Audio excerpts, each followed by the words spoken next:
Not dangerous in the way the world fears, not dangerous in the way that makes rooms go quiet. When you walk in, not dangerous in the way that makes enemies rethink their moves before they even make them. They'll spend their entire lives reacting, chasing, pleading, hoping someone gives them a seat at the table, and they'll call that living. But you're here, which means something in you already knows that's not enough. Machiavelli didn't write The Prince for the weak. He wrote it for those rare few willing to see the world as it actually is, not as they wish it were. Cold, calculated, governed not by fairness, but by power. The untouchable man is not born. He is built, forged in silence, sharpened by discipline, tempered by detachment. And the process begins with one brutal truth. You are distracted, and distraction is making you weak.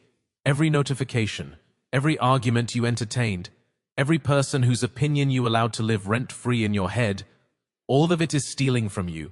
All of it is chipping away at the version of you that could have been feared. That version of you doesn't chase attention. He doesn't beg for approval. He doesn't explain himself. He moves in silence and lets his results detonate like a bomb. Drop dangerous focus in the comments right now, because what comes next will rewire how you operate forever. Number 2, the architecture of focus. Understand something most men will never admit. Focus is not a habit. Focus is not a morning routine. Focus is not a productivity hack you find in a self-help book, written by someone who has never truly suffered, never truly sacrificed, never truly sat alone in darkness and chosen to keep building anyway. Focus is a weapon, and like every weapon, it must be forged, maintained, and wielded with cold intention. Machiavelli understood that the man who controls his attention controls his destiny, because attention is the currency of the mind. Where you spend it determines what you build. Where you waste it determines what destroys you.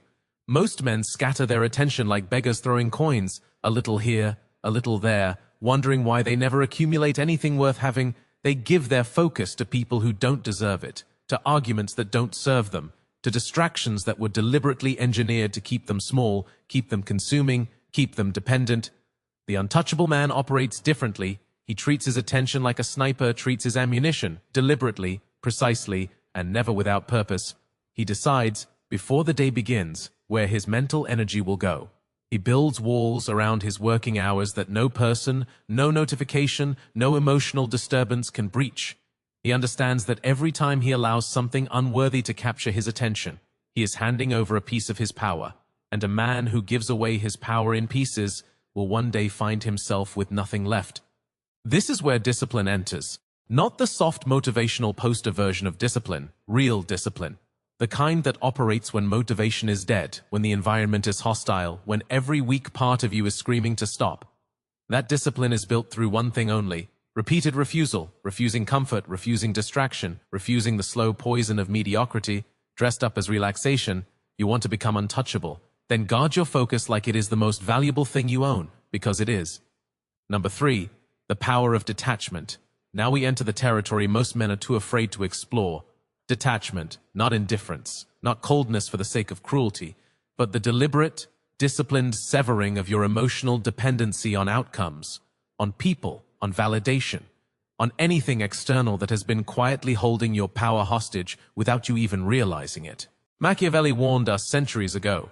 He said, "The man who depends on others for his strength will always be vulnerable. Always, because anything you need, someone can take. Anything you crave, someone can weaponize against you. The moment people sense your attachment to their approval, to a specific outcome, to a relationship, to a result, they have found your weakness. And in a world governed by power, weakness is an invitation. It tells the world exactly where to strike. The untouchable man has no such invitation. He operates from a position of radical internal sufficiency. He wants things deeply, intensely, but he does not need them. That single distinction is the difference between a man who can be manipulated and a man who cannot be touched. When you need nothing from the outside world to feel complete, the outside world loses all leverage over you. No one can threaten what you don't depend on. No one can seduce you with what you've already released. This is not emptiness. This is architecture. You are not removing desire. You are removing desperation. You are not becoming cold. You are becoming unbreakable. There is a profound difference between a man who is numb and a man who is grounded. Numbness is weakness dressed as strength. Groundedness is the real thing. Calm, immovable, dangerous in its stillness. Practice detachment from praise. Practice detachment from criticism. Practice detachment from the need to be understood, to be liked, to be chosen. Do the work whether or not anyone is watching. Build in silence. Move without announcement. Drop iron detachment in the comments right now. Because the man who masters this becomes impossible to control and impossible to stop. Number 4. Discipline as identity. Let me tell you what separates the man who talks about power from the man who actually possesses it. It is not intelligence, it is not talent, it is not even strategy, it is discipline, but not discipline as an action. Discipline as an identity. Discipline so deeply embedded into the architecture of who you are, that breaking it feels like betraying yourself. That is the level we are building toward. That is the threshold most men never cross. Because they treat discipline like a tool they pick up when motivated and put down when uncomfortable. That approach will never produce an untouchable man. It will only produce a man who is occasionally impressive and permanently inconsistent. Machiavelli understood that the prince who rules himself first will always be more dangerous than the prince who only rules others. Self-mastery is the foundation of all external power. Every empire ever built, every legacy ever carved into history, every man who ever made the world bend to his will, began not with domination of others, but with absolute, ruthless domination of himself. His impulses, his fears, his appetite for comfort, his addiction to approval, he conquered the internal battlefield first. And that internal victory is what made every external victory possible. Real discipline means you show up when you feel nothing. You execute when the environment gives you every reason to quit. You maintain your standards when no one is watching, when no one is clapping, when the results are not yet visible, and faith in the process is the only thing keeping you moving. That is not motivation. Motivation is a guest that visits occasionally and leaves without warning. Discipline is the permanent resident. It does not negotiate. It does not take days off. It does not care about your mood, your circumstances, your excuses, or your feelings. It simply demands that you perform. And it rewards those who comply with a version of themselves that the undisciplined world cannot compete with. Here is what nobody tells you about discipline at this level. It begins to feel like armor. Every day you choose it over comfort. You add another layer. Every time you refuse to quit, you reinforce a belief in yourself that no external validation can create, and no external attack can destroy. You stop needing people to believe in you, because you have built an unshakable belief in yourself through evidence, through action, through the daily accumulation of kept promises to yourself. That is identity-level discipline. That is what makes a man genuinely dangerous. Not his aggression, not his words, but the quiet, immovable certainty that he will not stop, that he cannot be broken, that he has already decided, and decisions at that level are permanent. Become that man. Start today. Start now. Number 5, the silence strategy. There is a weapon so powerful, so devastatingly effective, that most men walk past it every single day without ever picking it up. It costs nothing. It requires no physical strength. It demands no special intelligence. Yet it has toppled empires, dismantled enemies, and elevated ordinary men into figures of legend. That weapon is silence. And in a world addicted to noise, the man who masters silence becomes something the world has no framework to understand, and therefore no ability to control. Machiavelli wrote that the wise man does not reveal all that he knows, all that he feels, or all that he plans. He understood something that the loud, the reactive, and the emotionally transparent will never grasp. That information is power, and every word you speak unnecessarily is power being surrendered. Every time you explain yourself without being asked, you are handing your enemy a map. Every time you react emotionally in public, you are showing the world exactly which buttons to press. Every time you announce your plans before they are complete, you are inviting interference, competition, and the subtle sabotage of people who smile at your face and resent your progress in private. The untouchable man speaks with precision and purpose. He does not fill silence with noise because silence makes him uncomfortable. He has trained himself to sit inside silence, the way a predator sits inside stillness, patient, aware, conserving energy, waiting. He understands that the man who speaks least in a room is often the man being studied most. There is a gravitational pull to controlled silence. It signals depth. It signals security. It signals that this man has no need to perform for your approval, no need to fill every gap in conversation with the sound of his own voice, no desperate hunger to be seen or heard or validated. That signal alone repositions you in every room you enter. But the silent strategy goes deeper than just speaking less. It means withholding your reactions. It means refusing to give people the emotional feedback they are fishing for when they test you, provoke you, or attempt to destabilize you. When someone expects anger and receives calm, they are disarmed. When someone expects defensiveness and receives stillness, they are confused. Confusion in your enemy is one of the most powerful positions you can create. An enemy who cannot read you is an enemy who cannot predict you. An enemy who cannot predict you is an enemy who cannot prepare for you, and an enemy who cannot prepare for you has already lost. Practice this. When something provokes you, pause. When someone disrespects you, go quiet. Not because you are weak, not because you are afraid, but because you are calculated, because you understand that the response you give in the heat of emotion will always be inferior to the response you deliver from a position of cold, composed power. Let them interpret your silence. Let them fill the void with their own anxiety. Let them wonder what you are thinking, what you are planning, what you are capable of. That wondering is control. That uncertainty is dominance. Drop silent power in the comments right now, because the man who controls his tongue controls the room. And the man who controls the room controls the outcome. Silence is not emptiness. Silence is loaded. Number 6, emotional invincibility. This is the section that will separate the men who are merely disciplined from the men who become truly untouchable, because focus can be trained, discipline can be built, silence can be practiced, but emotional invincibility, the ability to remain psychologically immovable while the world around you burns, pressures, manipulates, and attempts to destabilize everything you have built. That is the rarest quality a man can possess. And it is the quality that every truly powerful figure in history has carried as his most lethal weapon. Understand this clearly. The world will test your emotions before it tests anything else, before it tests your intelligence, before it tests your strategy, before it tests your strength. It will come for your emotional stability first, because that is the fastest route to your compliance, your surrender, your collapse. People, circumstances, failures, betrayals, they all arrive at the door of your emotions first, and if that door swings open easily, if you are the kind of man who can be destabilized by a comment, a setback, a rejection, or a betrayal, then you are not untouchable. You are a liability to yourself. You are a target wearing the costume of a man. Machiavelli studied power with surgical precision, and what he observed was devastating in its clarity. The men who fell, the rulers, the commanders, the strategists, rarely fell because their enemies were smarter. They fell because their enemies found the emotional crack and exploited it without mercy.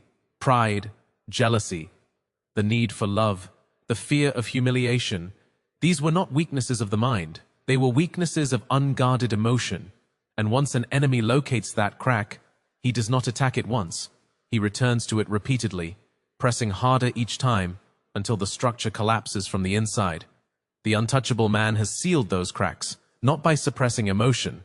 Suppression is a temporary wall that eventually explodes, but by processing emotion with ruthless honesty in private, extracting the intelligence from it, and then releasing it before it becomes a liability in public. He feels everything, the anger, the pain, the disappointment, but he refuses to be governed by any of it. He uses emotion as data, not as direction. He asks what this feeling is telling him, extracts the strategic information, and then makes his move from a place of cold clarity rather than hot reaction. This is emotional invincibility. It is not the absence of feeling, it is the absolute mastery of how feeling translates into behavior. The invincible man cries in private and walks into the room composed. He rages in solitude and sits across from his enemy calm. He grieves in silence and continues building without missing a single day. The outside world sees only the surface, steady, unreadable, dangerously composed. They have no idea what fires burn underneath, because he has built a wall between his internal world and his external presentation that nothing can breach. And here is the dark truth about emotional invincibility that nobody in the self-improvement world wants to say out loud. When people cannot destabilize you emotionally, they become afraid of you. Not because you are aggressive, not because you are loud, but because they have run out of tools. Every manipulation tactic in human psychology relies on emotional vulnerability as its entry point. Remove that entry point, and the manipulator stands in front of you completely disarmed, completely exposed, realizing with quiet terror that they have no power here. That realization changes the dynamic of every relationship, every negotiation, every confrontation, in your favor, permanently. You want to be untouchable? Guard your emotional state like it is the throne room of your empire. Let no one enter uninvited. Let no chaos sit at your table.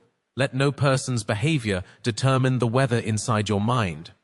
Drop emotionally invincible in the comments right now, because the man who owns his emotions owns the room, owns the outcome, and ultimately owns his destiny. Number 7, the dark power of absence. Most men are obsessed with presence. They want to be seen, heard, acknowledged, included. They believe that visibility equals value. They believe that the more they show up, the more they speak, the more they insert themselves into every conversation and every situation, the more powerful they become. And this belief is one of the most expensive mistakes a man can make. Because in the architecture of real power, it is not your presence that creates your value. It is your absence. And the man who learns to weaponize his absence becomes something the world cannot stop thinking about, even when he is nowhere in the room. Machiavelli understood the psychology of scarcity better than almost any thinker in history.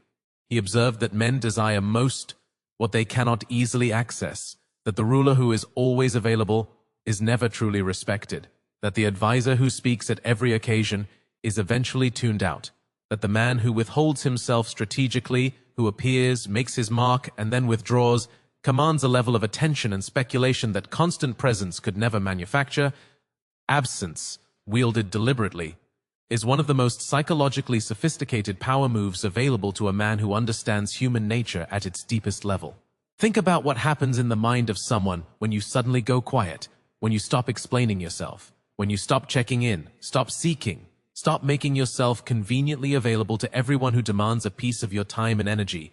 Their mind fills the void with questions. Where is he? What is he building?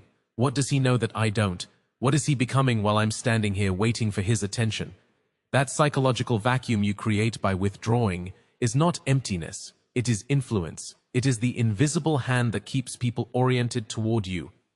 Even in your absence, it is the gravitational pull of the man who has mastered the art of being wanted without begging to be needed. But understand this: strategic absence only works when it is backed by substance. A man who disappears and produces nothing during his silence is not mysterious. He is irrelevant. The power of absence is amplified by what you return with. The silence must be filled privately with building, with sharpening, with becoming. When you reappear, and you do so on your terms at your chosen moment, you must return with something that justifies the wait, a result, a transformation, a level of capability that makes the world realize you were not absent because you were lost. You were absent because you were becoming dangerous. This is the dark power of absence applied to relationships, to business, to every social dynamic you navigate. Stop being the man who is always available. Stop responding instantly to everyone who reaches for your attention. Stop showing up to every situation that calls your name. Begin selecting deliberately where you go, who receives your time, which conversations are worthy of your voice. That selectivity will confuse people at first. They will push, they will test, they will attempt to guilt you back into availability. Hold the line, because what they are experiencing in that discomfort is the recalibration of how they value you, and that recalibration always, without exception, moves in your favor when you refuse to collapse back into over-availability. The untouchable man is not everywhere. He is somewhere specific, doing something specific, becoming something specific, and the world knows it, even when they cannot see him, even when they cannot reach him, even when days pass without a word from him.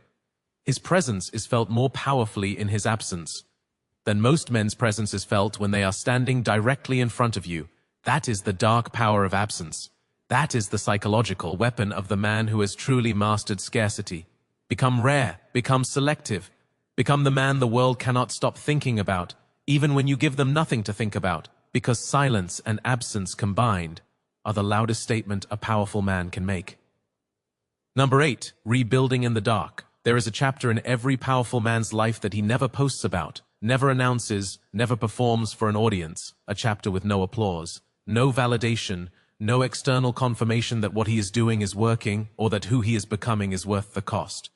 A chapter so dark, so isolating, so brutally honest in what it demands from him that most men who enter it never finish it. They retreat. They seek comfort. They choose the familiar warmth of mediocrity over the cold, demanding silence of transformation. And that retreat is the moment they permanently disqualify themselves from the life they claim to want.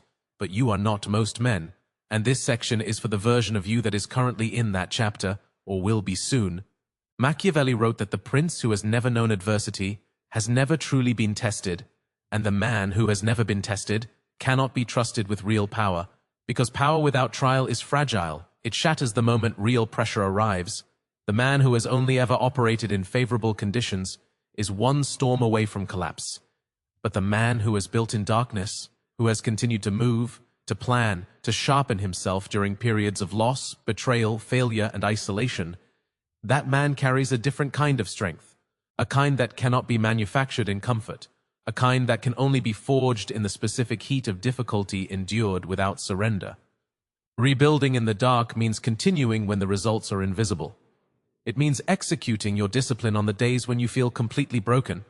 It means maintaining your standards when your environment is chaotic, when your resources are limited.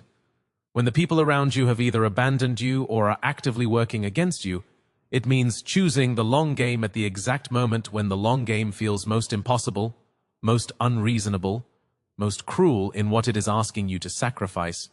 That choice, made repeatedly in private, with no audience, is what builds the foundation that no external force can shake. Understand what darkness does to a man who refuses to quit inside it. It strips away everything that is not essential. The fake relationships reveal themselves, the false ambitions fall away, the superficial desires lose their grip. What remains after darkness has done its work is pure. It is the irreducible core of who you actually are, what you actually want, and what you are genuinely capable of when stripped of every comfort and convenience you were using as a crutch, without realizing it. Darkness is not punishment. Darkness is clarification. It is the most honest environment a man will ever operate in, because it removes every illusion and forces him to confront the raw truth of his character. The men who emerge from genuine darkness are different in ways that are immediately visible to anyone paying attention.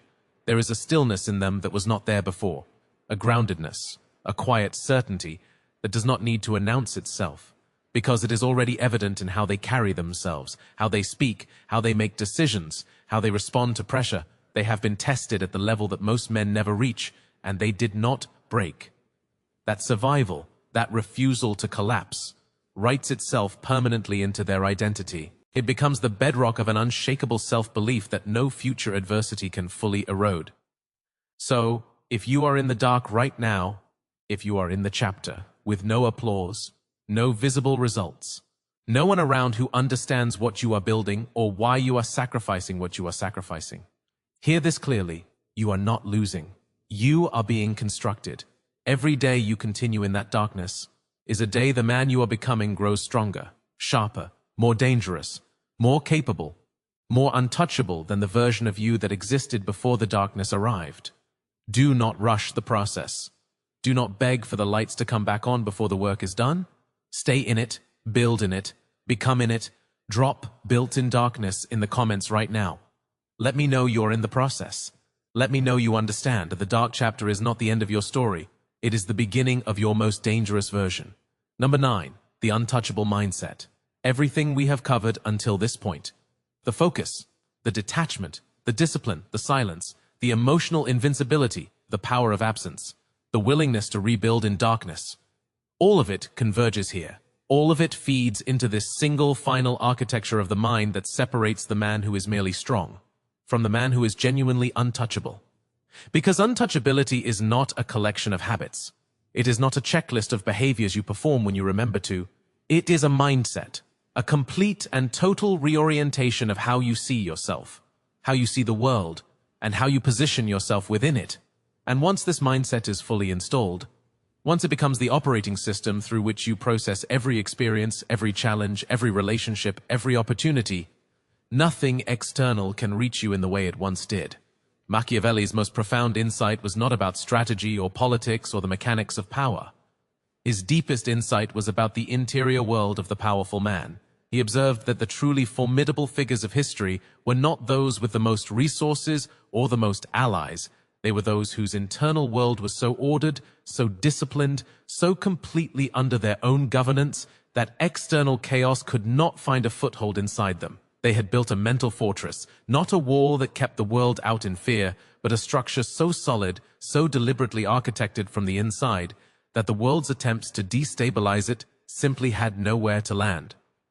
The untouchable mindset begins with a decision that most men are too comfortable to make. The decision that you are solely responsible for everything in your life. Your results, your emotions, your responses, your trajectory, no blame, no victimhood, no transferring of your power to circumstances or people or systems that wronged you, total ownership. Brutal, uncompromising, liberating ownership of your reality, because the moment you stop looking outward for the cause of your condition, you reclaim the power to change it. And a man in full possession of his own power is a man the world cannot manipulate, cannot redirect, and cannot stop. The untouchable mindset means you compete with no one but the man you were yesterday. You are not watching what others are building.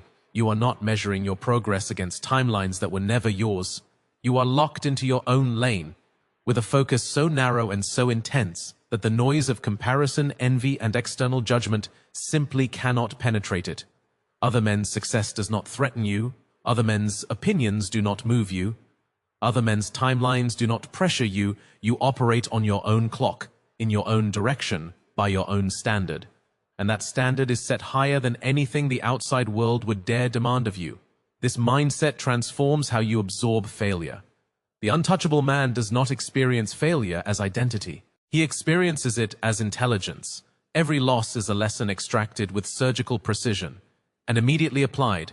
Every setback is a recalibration, not a collapse. Every rejection is redirection towards something more aligned with the trajectory he is on. He wastes nothing. Not his time, not his pain, not his mistakes. Everything is fuel. Everything is data. Everything is construction material for the version of himself that is still being built. This is the mindset that makes you genuinely dangerous to every obstacle, every enemy, and every limitation that stands between you and the life you are building. Not dangerous through aggression, but through absolute, unshakable, quietly terrifying commitment to your own becoming. Install this mindset, live inside it, defend it daily like your power depends on it, because it does. Number 10, the final command. We have reached the end, but understand. This is not a conclusion, this is a commencement. Everything covered in this monologue was not information designed to be consumed and forgotten. Like every other piece of content competing for your attention in a world built to keep you distracted, dependent, and deliberately small, this was a blueprint, a cold, precise, uncompromising blueprint for the construction of a man the world cannot touch, cannot predict, cannot manipulate, and cannot stop. And blueprints are worthless without execution. So the only question that remains, the only question that has ever mattered, is what you do the moment this ends. Machiavelli's final lesson was perhaps his most ruthless.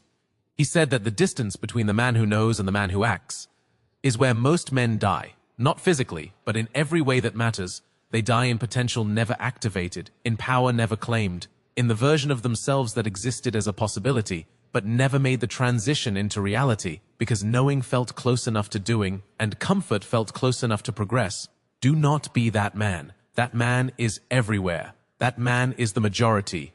And the majority, as Machiavelli understood with devastating clarity, never inherit power. They simply watch it from a distance and call it luck when someone else claims it. You now carry something most men walking this earth do not possess. You carry the framework, the cold, Machiavellian, psychologically precise framework for building focus that cannot be broken, detachment that cannot be exploited, discipline that cannot be negotiated with, silence that speaks louder than noise, emotional invincibility that disarms every manipulator, absence that creates irresistible gravitational pull, darkness that forges rather than destroys, and a mindset so locked, so grounded, so ferociously committed to your own becoming that the world has no weapon powerful enough to stop your trajectory. But carrying a framework means nothing if you treat it like a trophy.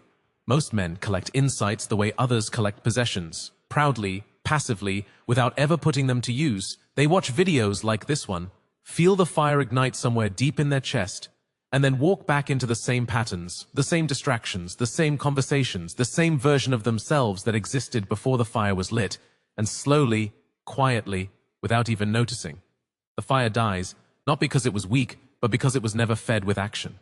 Insight without action is the most expensive form of self-deception available to a man. It gives you the feeling of progress while delivering none of the results. So feed the fire, today, immediately, with one decision, one boundary, 1 hour of focused work, one silence maintained where noise would have been the easier choice. Start so small it feels almost insulting to your ambition, and then build from there with the consistency of a man who has already decided that stopping is not an option. The framework only activates through one thing: action. Daily, relentless, unannounced action, taken in the direction of the man you have decided to become. Not tomorrow, not when conditions improve, not when motivation arrives like a welcomed guest. Now, today, in this moment, with whatever you have, from wherever you are, the untouchable man does not wait for permission. He does not wait for perfect conditions. He moves, and the world rearranges itself around his momentum. This is your final command. Go silent, go focused, go build the version of yourself that makes everything you once feared completely irrelevant. Let your results be your announcement. Let your transformation be your loudest statement. Let the world wonder what happened to the man they thought they knew, and let the answer be visible in everything you become. Drop "I am untouchable" in the comments right now. Claim it. Own it. Let every person watching this channel know that you have made the decision.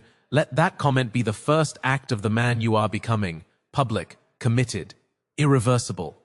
And if this monologue reached something deep inside you, if it lit something in you that refuses to go back to sleep, then hit that like button, subscribe to Machiavellian Mind, and turn on notifications. Because what is coming next will go even deeper. The prince who stops learning, stops winning. The man who stops building, stops becoming. And you are just getting started.